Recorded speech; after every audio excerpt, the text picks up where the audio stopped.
ready? Here we go. They're walking on.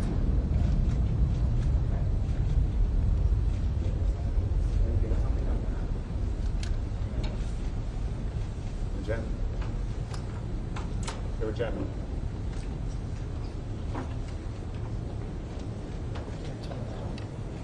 Remember, chat. Stay within that border there.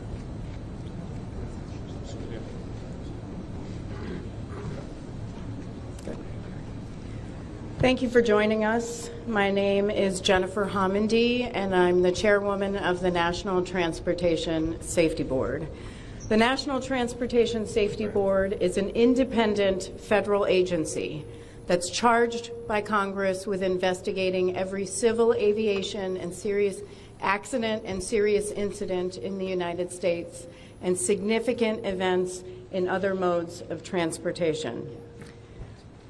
I want to start by expressing our deepest condolences, our sympathies on behalf of the entire board for those who lost loved ones in this terrible tragedy.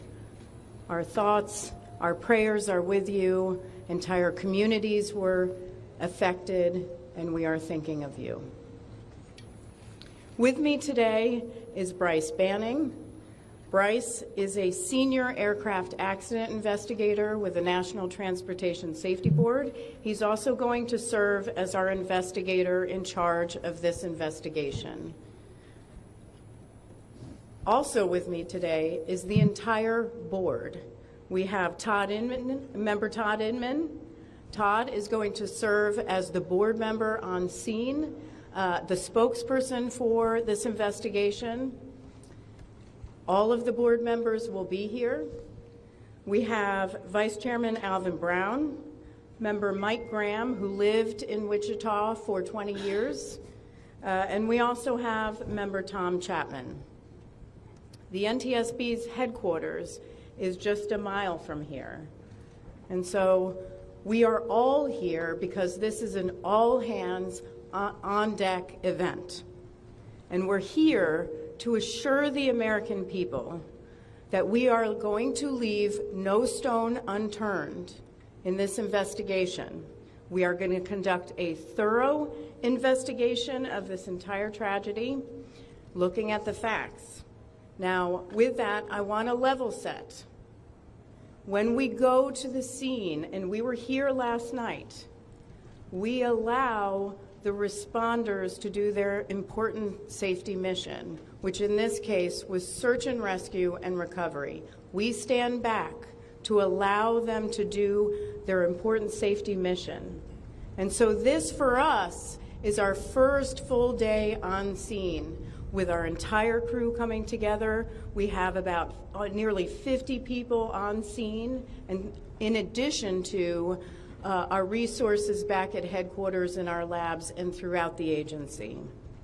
So with that said, we are not going to get into specific facts in this press conference. I want to level set here. We're going to get into our investigative process. As we are able to confirm factual information, we will provide that. I do want to say this is a whole of government effort. I was able to brief, along with others, the President of the United States and the Vice President this afternoon. I want to thank them for their leadership, for their tremendous support of the NTSB, for our investigators, and for the responders that are on scene doing an important mission. I also want to thank Secretary Sean Duffy, who I was communicating with early on after we first got word of this tragedy. We've been working together throughout the day, along with his team at the DOT and within FAA. I also want to thank Secretary Pete Hegseth, who was also integral in working with us today. Chris Rocheleau, the acting administrator of the Federal Aviation Administration. We've heard from many members of Congress on both sides of the aisle, and so I will say this is a tremendous, one more time, whole of government effort. I also want to take a moment and thank the many, many responders that have been on scene. It has been an incredible effort, and I will have a full list that I will provide, that we will provide tomorrow, but I do want to thank them for all their work. With that, I'm going to turn it over to Member Inman for additional remarks.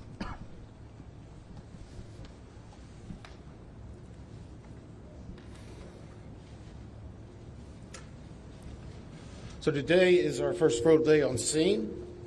Our investigative team will be on scene as long as it takes in order to obtain all of the perishable evidence and all of the fact-finding that is needed to bring us to a conclusion of probable cause. Our mission is to understand not just what happened, but why it happened, and to recommend changes to prevent it from happening again. Since we're just beginning our investigation, we don't have a great deal of information to share right now. We will keep you informed by giving regular updates as we learn more. Our intention is to have a preliminary report within 30 days, and the final report will be issued once we've completed all of our fact-finding and investigation.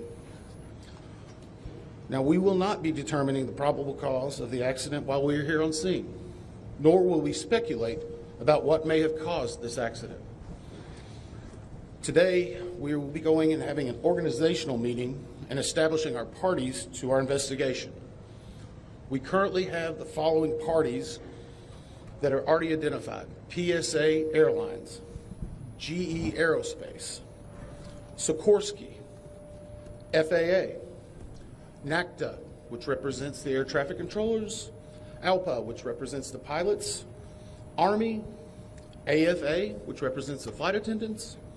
The Transportation Safety Board of Canada will be an accredited representative under Annex 13 of ICAO. They will be supplemented by MHIRG as a technical advisor. They were previously known as Bombardier.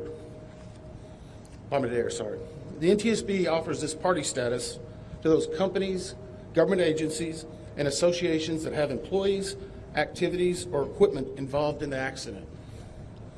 We offer that because they will provide technical expertise and relevant information supporting the development of the best possible factual record.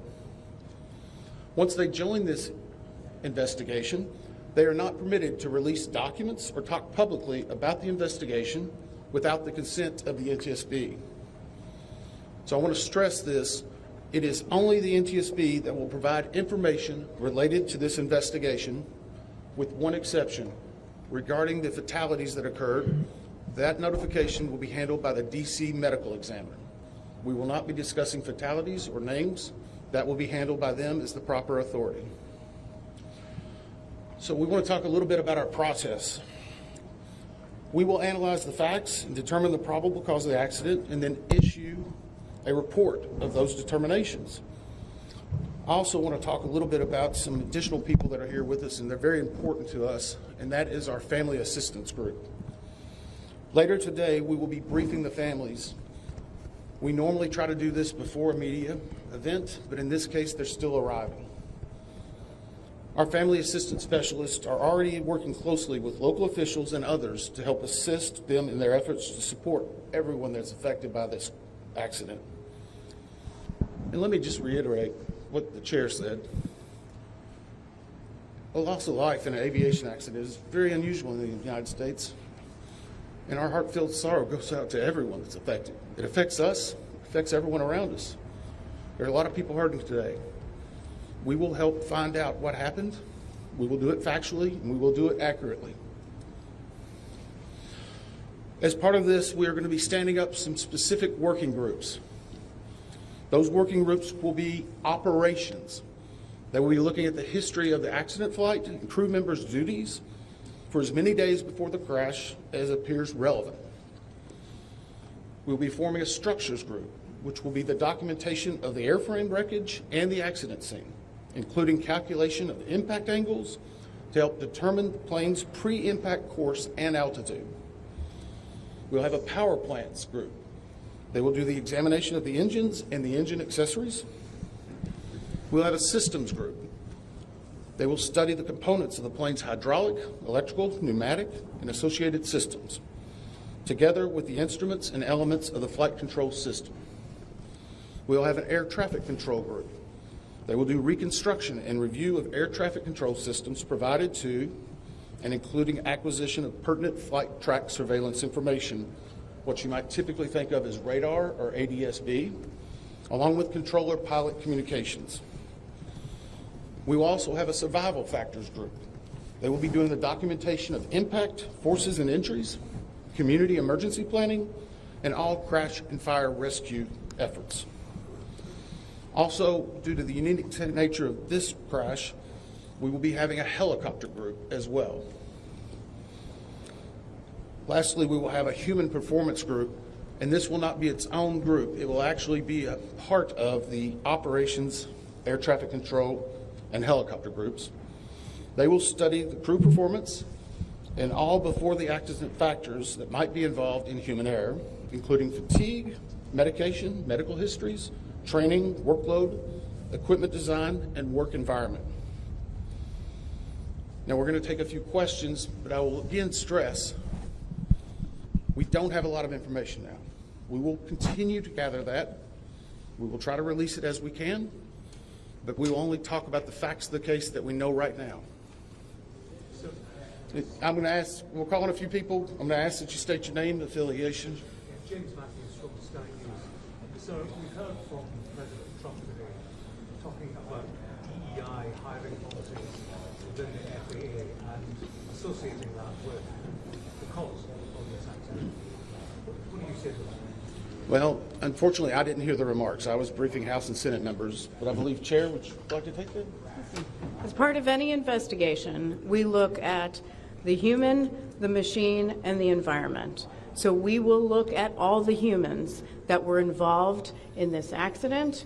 Again, we will look at the aircraft, we will look at the helicopter, we will look at the environment in which they were operating in. That is standard in any part of our investigation. I'll turn it back. Chair, can I ask you, has the flight data recorder been recovered yet? And what is the difficulty in a water disaster like this, which presents a very difficult environment for your investigators and the people out of the water? Well, the question was on the flight data recorders. And we have not recovered the flight data recorders yet. We know they're there. They are underwater. This is not unusual for the NTSB. We have many times recovered flight data recorders in water. We have our lab right here that is about a mile from the NTSB, so it's not unusual. And once we get those, we'll be able to get those read and information from them to be able to provide further information to you. I'm going to turn it back over to Member Inman. Hey there, Tyler Henry with CBS News. Earlier today, Defense Secretary Pete Hegseth said a mistake was made last night. Based off of you all's initial investigations and preliminary findings, have you all been able to tell whether this was human error or mechanical failure? The question was, is there been human error or mechanical failure? We don't know what we know just yet. We do not know enough facts to be able to rule in or out human factor, mechanical factors. That is part of the NTSB investigative process and where all of these groups will come together. It's one of the reasons why the NTSB is known as the gold standard. We will take the time that's necessary, but I'd also like to reiterate, if we find something that is a significant issue that warrants immediate action, we will not hesitate to make those recommendations and make them public. We have a good track record on that, and we want to continue doing so. Sir. Hello, sir. Tom Costello with NBC News. Does it hurt your investigative process, maybe for the chairman, does it hurt your investigative process to have the president already suggesting possible causes here as you try to keep an open mind and begin this investigation? Tom, with all due respect, I think the press also likes to state what probable cause is before we get to the probable cause. So what I'm going to say is you need to give us time. You need to give NTSB, it's not that we don't have information. We do have information. We have data. We have substantial amounts of information. We need to verify information. We need to take our time to make sure it is accurate. That's best for you That's important for the families. It's important for legislators who are seeking answers to try to figure out what they're going to do about this. And so it will take time. We do have a lot of information, but we need some time to verify that. Yeah, member Chase Williams with Fox Business. I'm wondering about the conditions in the tower last night. Were there any performance issues in the past with any of these controllers? Anything of that? The question is about controllers. As I said, we're just now forming the groups. The controllers do have union representation, which they are entitled to. They'll be working with our party system and our party groups. They will be conducting interviews. Those interviews will need to be analyzed, transcribed, and other team members will need to look over it. It'll be a long process, but we will go through the entire history.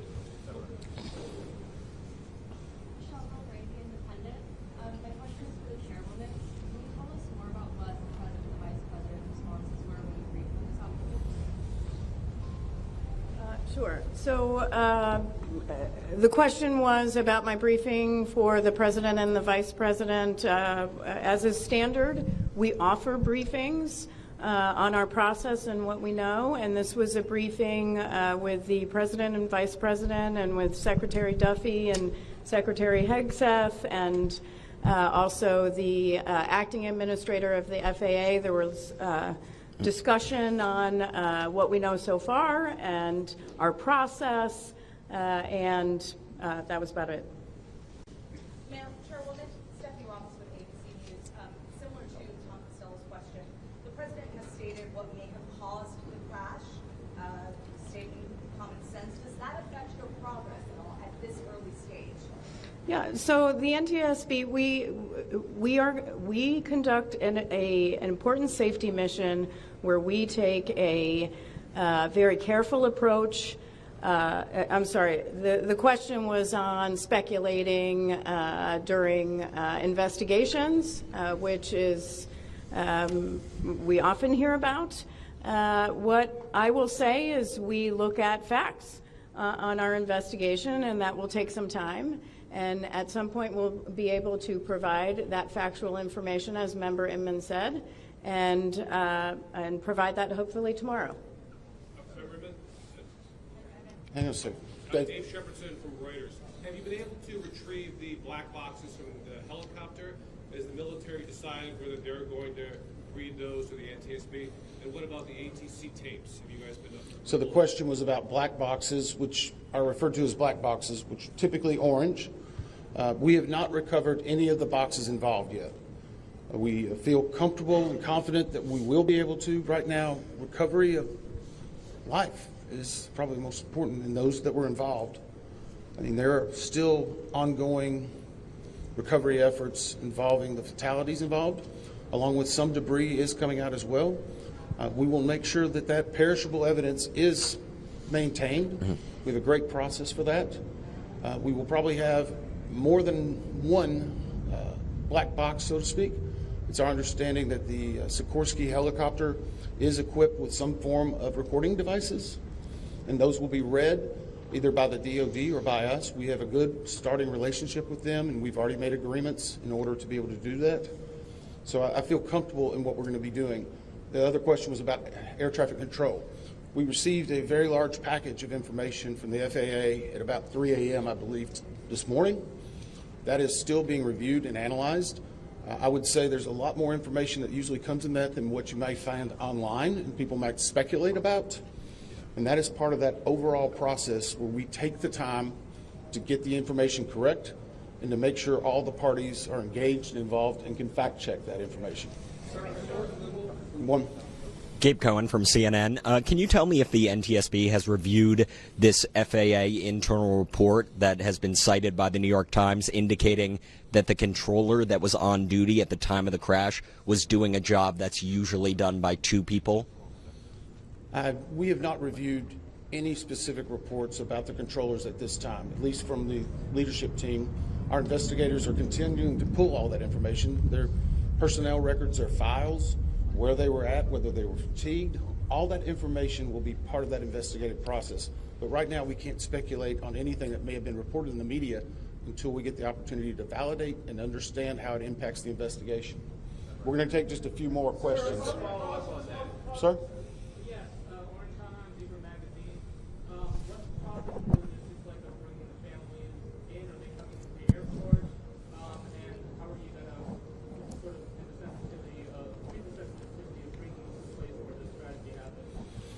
So the question is about the families.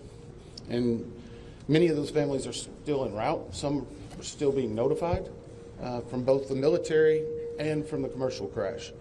There is a family assistance facility that's being stood up by American and PSA Airlines in Bethesda, Maryland. They've already been working on that, standing it up. Our team from our disaster assistance team has also been coordinating with them. We plan on briefing them. It is customary that at some point, if the families wish to go to part of the accident site, that we would arrange such a thing, but it will only be when we know that it's safe, we have the correct perishable evidence, and we can do it in the proper modesty that should be for those family members. It will be a little bit of a process, but it will take some time. Sir, to follow up on the air traffic control. No. Sir, are you? I know that Marielle Carter with DC News now. We've heard from some witnesses that they saw people were able to come down the slides of this plane. Is there any indication that people made it off the plane? Well, again, we will not speak to the fatalities. The D.C. medical examiner will, but I think the D.C. fire chief this morning very succinctly said correctly that we believe there are no survivors. Was there off the plane? Like, did they even get out of the plane? Last question. So, hang on one second. Right now, we're going through the debris fields.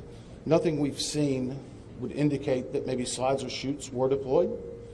It was a very quick, rapid impact, but we've seen nothing in that regard so far from the evidence we had, but we still need to verify all of that information. One more question? Jeff Cook, ABC News. Go ahead. Jeff Cook, ABC News. What do you know about the altitude of the helicopter at the moment of impact? And can you talk about the procedures for such helicopters in that area? The question was about the helicopter procedures. And in D.C., it's kind of a unique environment. We've been getting briefed more and more by the FAA. I'm not an air traffic control specialist, but they're actually helicopter zones, if you will, or tracks.